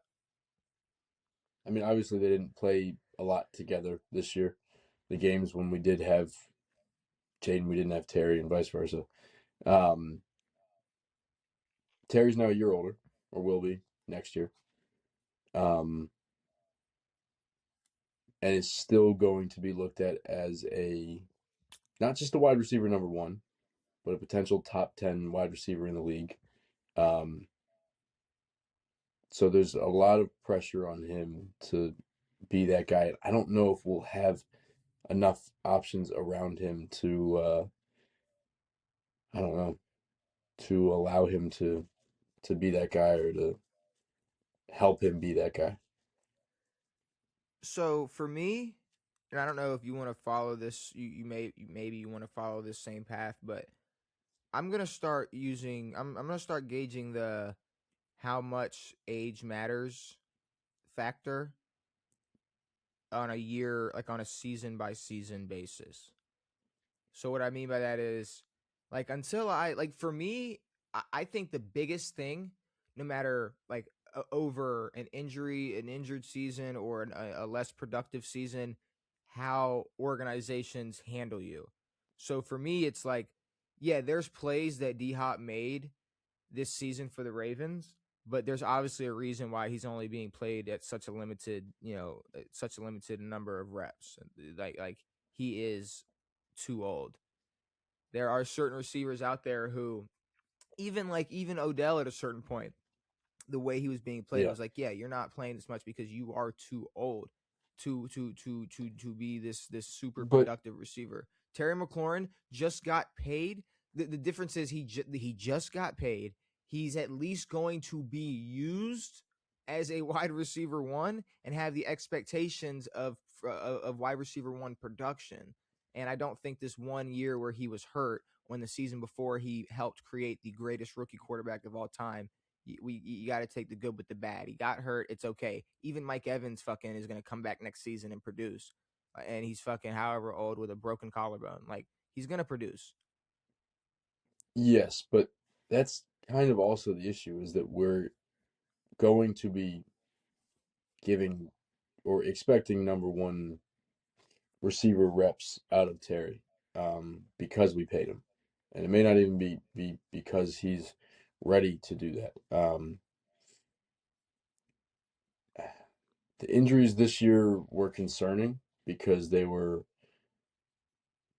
I mean, like Jaden said, his injuries were freak occurrences. It's not They something that's were. going to be chronic for him. With Terry, it was a nagging quad injury that he would injure and then re-injure, and then it just never really healed. So um, I feel like missing the training camp was a part of that. Who gives a shit? But um, that's what I'm more afraid of, are like these little nagging injuries as you get older. How many games is he going to miss when we expect him to be number one? But that's exactly why I'm treating it on a season by season basis, because a nagging injury like that, yeah, it's going to be tricky for the entire year. But now that there's going to be an entire Yeah, offseason going by and Terry McLaurin, I'm expecting to come in healthy. If he spends the entire next year with a bunch of nagging injuries again, then yeah. obviously we're gonna have to start asking some questions. Now, Get him the Debo fuck out. and Debo and Zach Ertz are free agents. I say the best way to help out Terry in terms of getting more production out of him and getting more guys on the field that are fucking worth a shit, I say you actually keep Debo, have Terry play healthy next to him, bring in Luke as wide receiver 3 or whatever you want to do. Let Zach Ertz walk and actually go big on a tight end in free agency. I think that's where you go. You have a great wide receiver 1 and then a really good connection with your quarterback and a tight end. Now that because I like JCM in the backfield. Obviously, y'all can run the ball. Y'all might be able to have some money there if y'all go big at tight end. And there's some names. There's some people. Before you even judge the move at tight end, y'all could go for a fucking crazy move like Isaiah Likely. Y'all could say, hey, maybe we're better. Maybe we're better off with Kyle Pitts. Y'all could grab a Cade Otton, who I liked in Tampa. You could go and you know what? And you might not. You might be like, but whatever. I liked what the fuck I saw from Charlie Kohler, from the Ravens. Sure. I I like shit from him. Charlie Clark. Yeah, he looks good. There's moves y'all can make at tight end. A lot of them. Yeah, I mean, I would love to see us utilize that position a lot more. Um, it's just, I mean, yeah, if we make a move for Likely, awesome. Um, but that's a pretty big financial commitment. Um, plus some of the issues that he's had this year. I don't know, I would welcome it. I, personally, though, I would rather us look for a receiver. I don't know who's available, but um, if I would prioritize getting a receiver over. I mean, I wouldn't mind keeping Debo. He's cheap and he's a good sort of guy to have in your system. There's no reason to keep Zach Ertz. I just don't know if we go out and spend money on a tight end. Maybe Bro, we can spend a little bit less and get like you said, an odd and an experienced guy. but every dominant team has a premier tight end. Really, Yeah, really. kind of. And please don't use this year as the example. Look at every year in the history of the NFL. Look at every year in the history of the NFL. But all right, Jaden did what he did. The Commanders did what they did last year without, I mean, with Zach Ertz. Okay. I don't think we need a premier tight end. I'm fine with going out and getting a solid guy who's better than Zach Ertz and younger than Zach Ertz, but I don't think we need to make a move for a likely. A likely is going to be expensive. I'd rather spend that money on a But younger receiver. it would be so good though. Like I really think you're undermining. Also, all we had to do instead of paying Terry Garrett Wilson money was go out and trade for fucking Garrett Wilson or someone Garrett Wilson's fucking age who's 23 years old. I'll pay a 23-year-old $30 million. Yeah, but I do think you're undermining like how great a good tight end could be for this offense, especially like you say, like y'all were able to get shit going with a fucking Zach Ertz. So imagine what you could do with, like you said, a younger, more explosive guy or a playmaker. It doesn't have to be Isaiah Likely. That's just the biggest playmaker out the bunch. If y'all found a way to get fucking Isaiah Likely, yeah, the that's going to be a problem for that entire defense because they're going to have to figure Isaiah Likely out while Debo and fucking Terry are still running around. So, I Yeah, like look. Okay, think about it like this: you can't tell me there's not some type of correlation to post Chiefs Tyreek Hill and some type of drop off in wide receiver production, no matter who was out there, with Travis Kelce drop off in production. When Travis Kelce was more of a fucking problem, them receivers who weren't big, they weren't too established, were a motherfucking problem. Travis Kelce, if he ain't a fucking, if he's just there, if he's just one of the guys on the field, all right, we don't really got to worry about Xavier Worthy. We don't really have to worry about Rashi agreed, Rice. But when you agreed. got But Travis Kelce down the seam going crazy, oh fuck, oh god, oh here comes oh shit, here comes Juju, like it becomes a fucking problem. agreed. I think we would just have to change a lot about our team, which I would not have an issue with. But I don't see us utilizing the tight end in that way. There are certain teams who are able to utilize tight ends that way. There's a few of them. Like there's not every team is like, oh, like, there's only so many good tight ends in this league. Um, and I feel like it's a complete offensive change that I don't think we would make to bolster this team. I feel like I we're gonna got go you. out and get a receiver over a tight end, but I don't know. I want you to ask. I wish we could ask Brady, Drew Brees, Peyton Manning how impactful their tight ends were to their career and how meaningful they are to Yeah, but, their career. yeah, but Brady had the greatest tight end of all time. Okay. Peyton had some good tight ends. Breeze had Jimmy Graham for a little bit, I guess. That's cool. Yeah. Um, You're like making my point. but then you could also talk about receivers and other guys. Like I think Reggie Wayne was a much bigger impact than anybody else on that team, or Marvin But Harrison, but much bigger than any tight end. they funneled through the Patriots funneled through so many more receivers than they did tight ends. And what tight end was Tom Brady throwing to before 2011? I don't know. I was fucking. If I bet you if I pulled his Nobody memorable. I mean if I pulled his name up and it was like Benjamin Watson or something, maybe it's an actual conversation. Maybe, but Who knows? still, um, I don't know. It would Uh, be great if we could get a Likely, I'm just but saying it's like, Likely's a guy that I would want to utilize a lot if we were to have him. and you'd be upset with that. No, but I just don't see us utilizing him. Okay, sure. I mean, I guess, but I mean, it's just I don't know. To for yeah, maybe Peyton Manning. Yeah, I love Reggie Wayne, but I'm pretty sure there's a And real soft spot for Dallas Clark in Peyton Manning's heart. Uh, I guarantee I you bet, there is. I bet there's also a soft spot for a. Never mind. Um, Ask Philip Rivers who his favorite target was. All right. Top 3 tight end of all time. Sorry. We're There's a not going big to get a top correlation 5 tight end between of all there's time. a big correlation between the top Yeah, tight ends in the and league. no fucking playoff wins or no important playoff wins. Okay, I guess, but there's a big correlation between top tight ends in NFL history and top QBs in NFL history than there is top Of wide course. receivers in NFL history. Randy Moss was everywhere. Jerry Rice was able to get 1,000 yards when he was 40. He didn't need fucking. He When didn't did Jerry need. Rice turn Jewish? Jerry Rice did. Jerry Rice didn't need Steve and Joe Montana when he was 40 years old and still getting 1,000 yards. Tight ends are more impactful than receivers. That's my hot take of 2026. Thank you.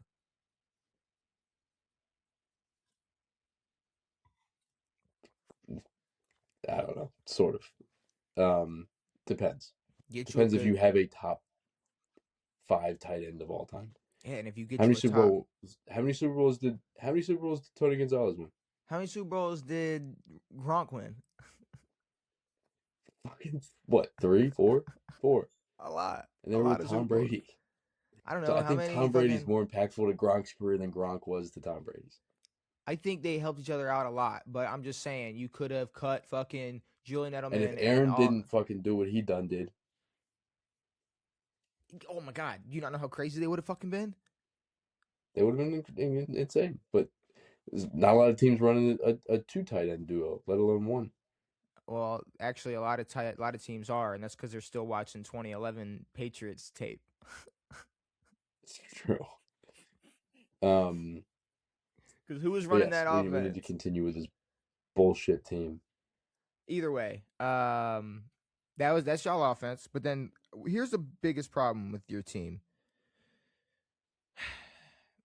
Your defense is abysmal. Mm-hmm. Like abysmal. Like when you take a look at just the numbers alone, y'all have the most yards allowed, the 6th most points allowed. Y'all were 31st in turnovers.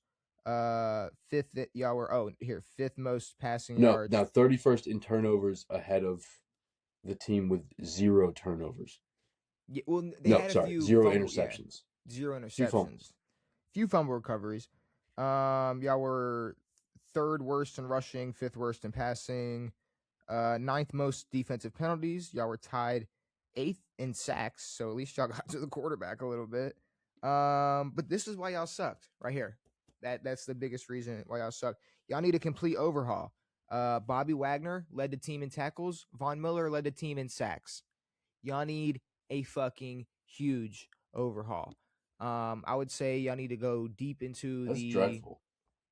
Y'all need to go deep into They have the a combined age of 65. They can get Social Security if they combine their ages. It might be higher than that. It might be a couple years older than It's that. probably higher than that. It might be. It's probably. It might push 70. I'm not gonna lie to you. It might push. I think they might both be 35. But this team here, y'all need to dig deep into the free agency pool. And y'all also need to just draft hella defensive players, just defensive fucking athletes, just something. Y'all need to figure something out because if y'all go looking here, maybe we should. I think there's a trade we need to make though. for This guy plays on the New Orleans Saints, and boy, did he have an impact in the last 3 weeks of the season. Is he a receiver? Nope, he's a defensive player. You know who I'm talking about. Yeah, I know you're talking about. What a move that would be. See, I was gonna say, no. I thought you were gonna say make a trade for Olave. That'd be nice. That'd be ridiculous. Would have been a lot better than the Debo trade. But okay, here in terms of pass rushers. So here you go for pass rushers. Obviously, if you don't want to dip big into a tight end, you could dip big into like a Trey Hendrickson. You could. It's a possibility. Not Or much, you right? could, if you don't, you want to spend a little less money, maybe give Khalil Mack a couple more shots at his career, even though look, here's my thing. If y'all are gonna pay Von Miller and Bobby Wagner to play football, I'd rather pay Khalil Mack to play football. I'm just saying. Joey Bosa is gonna be a free agent. Hassan Reddick, Adafe Owe, David Ajabo. There's some people you could get to add some pressure on that defensive line. And then if you need if you want to look at the DB market, I mean, now DB market, you might have to make some trades or maybe look into the draft. But you could grab Kyle Duggar. He was he was impactful for what the Steelers had going this year. Geno Stone, Reed Blankenship. Fuck Geno Stone. Y'all could. Fuck Geno Stone. He's better than any safety y'all got in the last 10 fucking years. Y'all could get Reed Blankenship. Y'all could steal him from Philly. I'll take Reed. Steal him from Philly. You could get Jeff Okudah. Don't you want some white cornerback? D. Alford over in Atlanta. I mean, y'all could make some moves for some corners or some safeties, but y'all need to, like, bad. Like the offense, you don't have to make many moves. I think like I said, I'd love a splash at tight end if you'd rather them go at wide receiver or whatever. But if you bring back a lot of those guys healthy, y'all are gonna be able to make some impact. Y'all make this defense fucking 30% better, then this offense could be top 10 alone just because they have that much of an opportunity to fucking put up points and yards. I want us to spend our draft getting a defense. If we can draft a few solid defensive players, that's not only going to help us this year, but in the next coming years. Which I think is, again, if we're looking at the thing I didn't like about, yes, the Patriots are playing well, but the thing I didn't like about this year was that we put ourselves in a win now position after having a good year with Jaden. Had we not had that good year with Jaden, we probably don't extend Terry. And not for this much money. And it's like this team was not in the position. We walked in with this defense this year. Nothing about this defense changed. We walked in with this defense and said, oh, we're going to go and do what we did last year. Fuck no. Yeah. That's what made me upset about like us going, oh yeah, no, we're good. We can go win games because we got Cliff. So no, I want to see us draft. I want to see us actually build for the future when we have a quarterback who we can have for the future. Yes, it's going to be hard to fucking win playoff games down the road, and we might never touch an NFC championship again. But I don't know. We need to draft defensive players, and then the O-line needs some help a little bit. That'd be nice. And honestly, sorry, the other thing, I don't want to see us put all of our eggs into the Bill Krosky merit basket. I want to see us at least take a look at a running back market and not go, oh, this 7th round pick is our guy forever. Okay. I mean, I think anything but re-signing Austin Eckler is probably the best move. Yes, please. Please don't re-sign him. Yeah. That would be fantastic. So yeah, I mean, you guys basically, you switched to having a win now mentality after last season, which I didn't make any win now moves. So maybe now y'all took this fucking beating this year, so y'all take a step back and go, all right, hold on, let's remember that we got a franchise quarterback, and maybe we don't have to win now, but we can make some moves to like start to win a little bit more, and then progressively get better as the years go by. I'm going to be honest. I think I need to lower my expectations for this organization. It's usually, I mean, my expectations are low. Last year raised them a little bit, but my expectation now is to get Jaden into our new stadium with our jersey on. That would be awesome.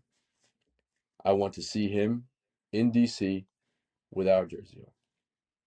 If he can't make it there, we're fucked. Because Jaden Daniels, I'm not gonna lie, he seems like a guy who really don't give a fuck. So if y'all keep fucking around, he will leave. He will leave. I don't think he wants to, but if we don't get him shit, he's out. Yeah, I don't and his think mom is going to get him out of here. Oh yeah. His mom ain't playing about that shit at all. There's no fucking She's taking chance. his ass to the Chargers like that. Out of there. The Chargers? Oh my god. LA, baby. There's Oh, money in LA, dude. USC, Juju Watkins. Juju Watkins, dude. She's gonna go play for the fucking Sparks, and yeah, Sure. that'll be that. Is that who that is? Um, I think that's the LA team. Yeah. but then your opponents next season. Obviously, y'all got Philly twice. Y'all got Dallas twice. Y'all got the Giants twice. Y'all got the NFC West. Y'all got the AFC South. Y'all got Minnesota, Cincinnati, and Atlanta.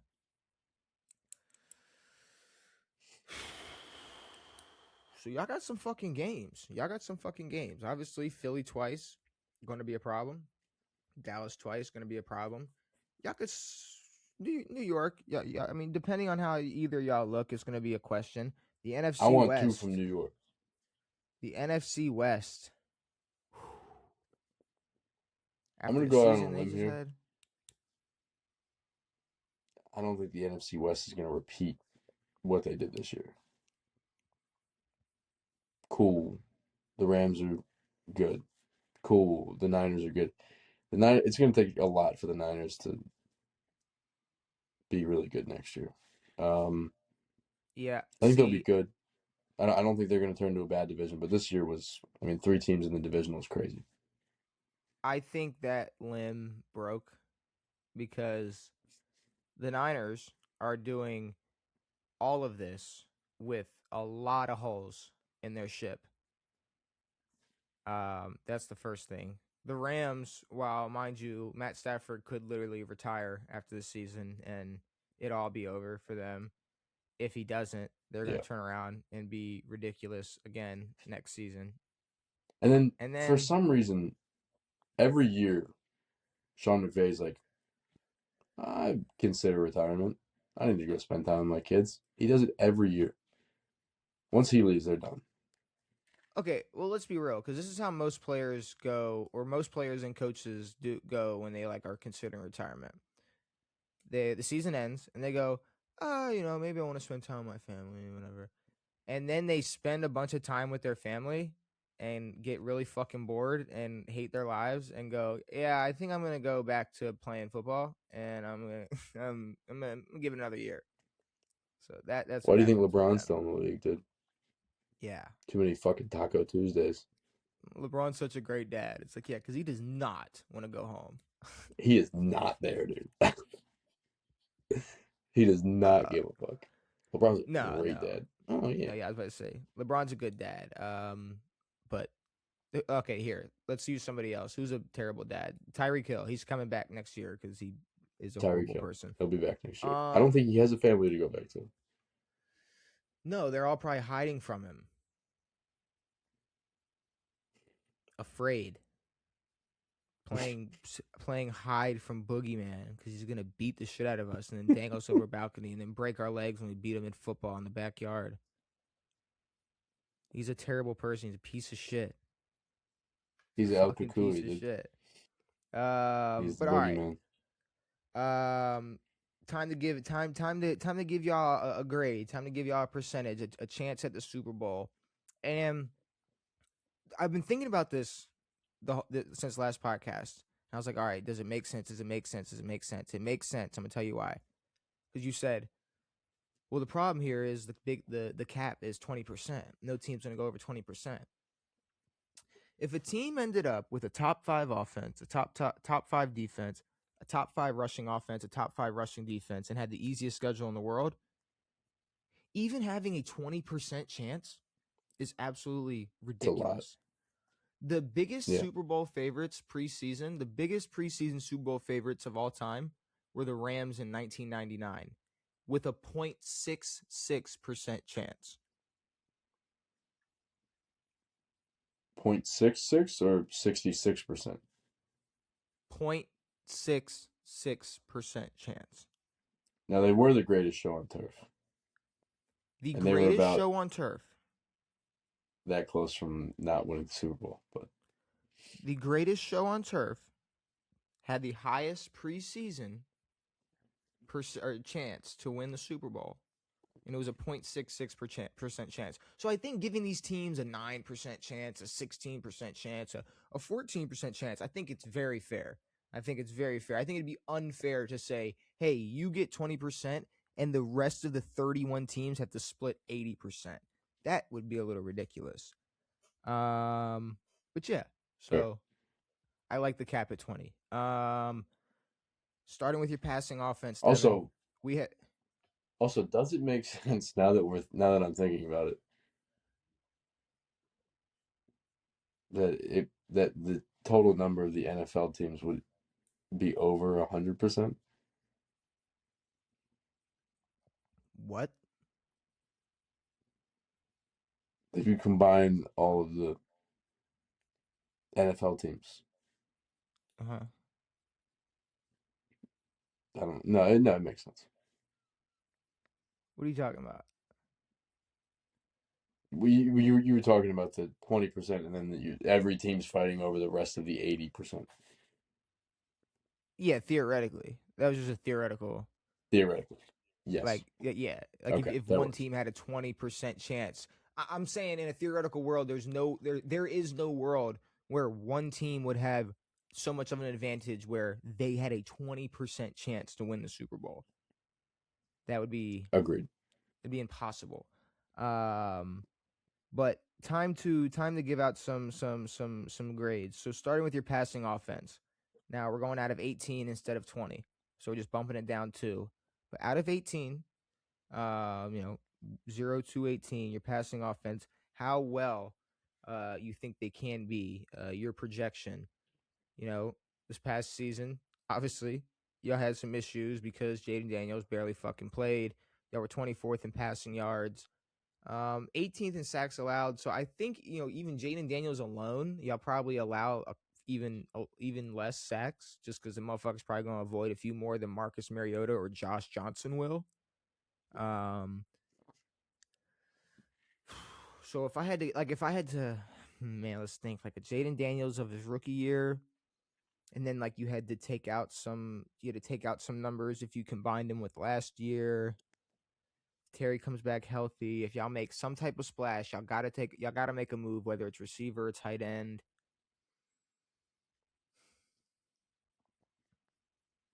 What do you think? 12 12 out of 18? at best. At best.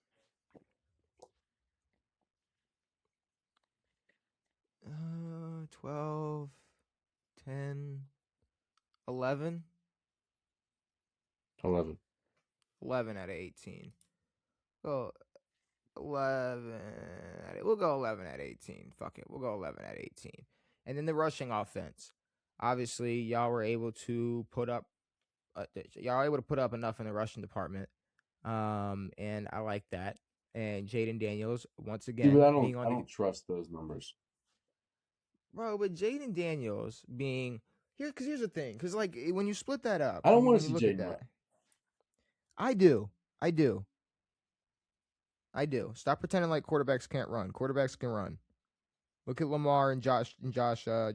they're going to Quarterbacks can run. snap their elbow in half when they fall. All right, but here's the thing. He snapped Here's his the thing elbow with that. in half. Look. Here's the thing with that Jaden Daniels situation, though, right? He just has to learn how to fall.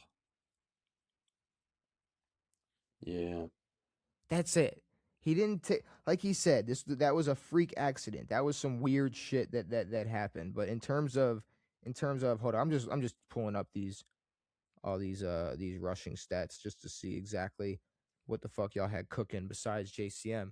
But I think if Jaden Daniels learns how to not fall right directly on his arm and place his fucking palm to where his elbow is gonna shoot the other way, pointing first down for the offense, I think y'all would be all right.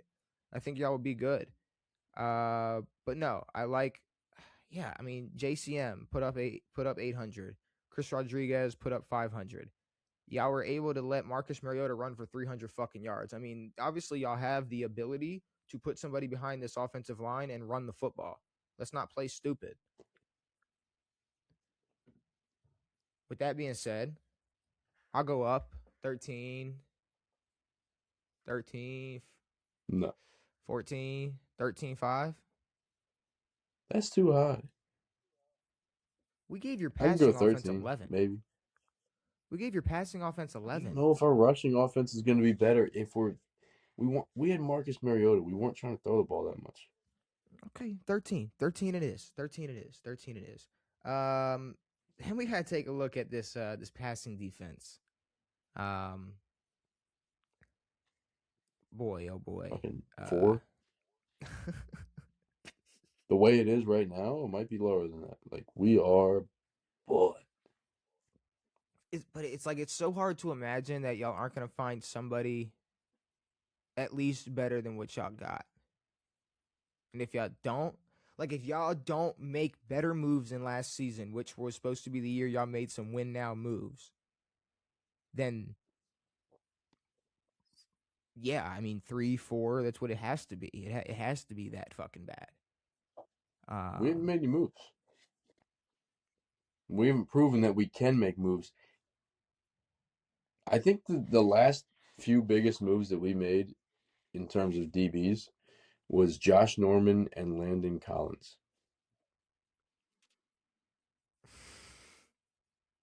yeah, yeah. So, Okay, 4, 4 it is. And then we look at the rushing yep. defense. Rushing defense. I mean, okay. Uh, It I'm has trying to potential to find be better something. than. Here's the thing: when your pass defense is the worst in the league, it's kind of hard to protect the run too. Um, I can see us getting a good interior D lineman and being okay, or getting a good edge rusher Well, and being decent. see, that's the problem. Y'all got a good interior defensive lineman. Y'all have Frankie Louvu. Like y'all got some guys that really should be able to stop that run. Um, so I mean, y'all Luvu's definitely go been higher than streaky though. 4. But how high you want to go? 7.5. 7, See, I was gonna go 8. So let's just 7.5. 7.5 it. 7.5 How'd and you call know? it a day. 7.5. Huh? How'd you know I was gonna say Salem? Cause I know. I knew Cause where you were going with it. Strength of schedule. Like I said, y'all got your division, then you got the NFC West, the AFC South, and then Minnesota. We don't know how they're gonna look. Every week they look different, and then Cincinnati. Fucking hell, if Joe Burrow's healthy, that's gonna be a problem. And then I mean Atlanta. Atlanta. I mean shit. I don't know. That schedule. what did we give the Giants? I'm about saying. Remember, this is a Oh reverse. no, this You was. know, But the number was how well the do you think we'll opposite. play against that certain schedule? Yeah.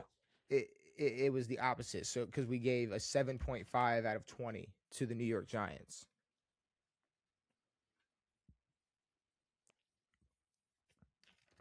and they get to play essentially the same team plus the Browns, Lions, and Saints. I think your schedule's a little harder. Not gonna lie. But how well Six are we going to five, play against them? maybe a little bit better. Yeah, I guess. Yeah, I'm going to but I be don't know the honest. Giants. No, the way that these two teams stand right now, they got our fucking number. Okay, so what? six point So five, yeah, six like if point we don't five. like, they got a a first round wide receiver, a first round quarterback, should have been first round running back, plus a pretty good defense. We got dick. We got a good quarterback. All right, okay. And then for the And a last 10 points, 32-year-old with a fucked up quad. as I pull out the calculator, the last 10 points, Devin. This is basically how well or just if so basically look at it like this. In the future, how if I ask you All right, Devin, a scale from 1 to 10, how would you rate the offseason moves the Washington Commanders made? What do you think your answer is going to be 5 months from now? 2. 2? 2. Yeah, I mean, that essentially means y'all aren't doing jack shit. maybe a 3.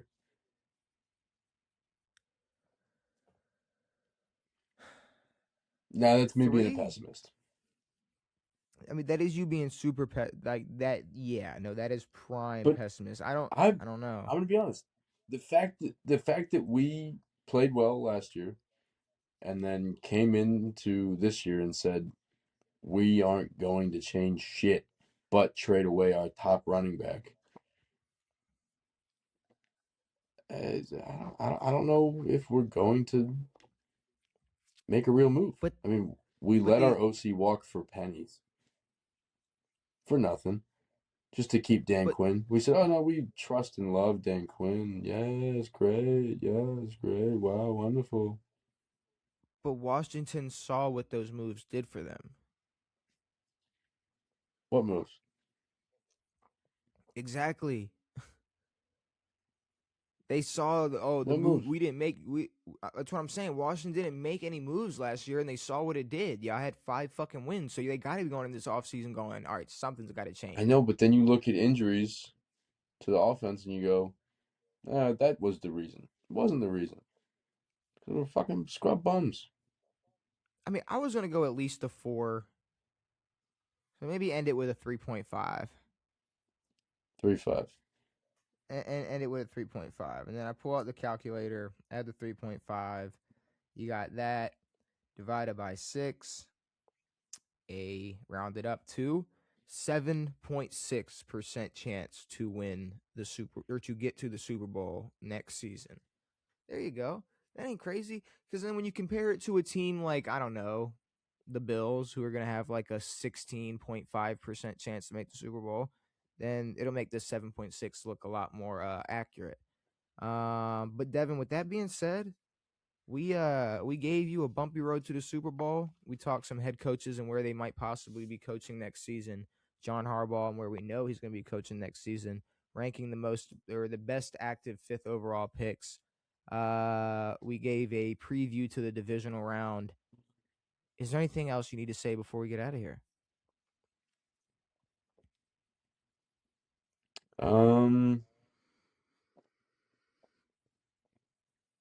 No.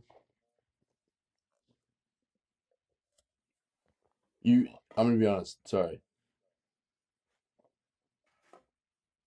This made me feel really bad about my football team. I have no hope.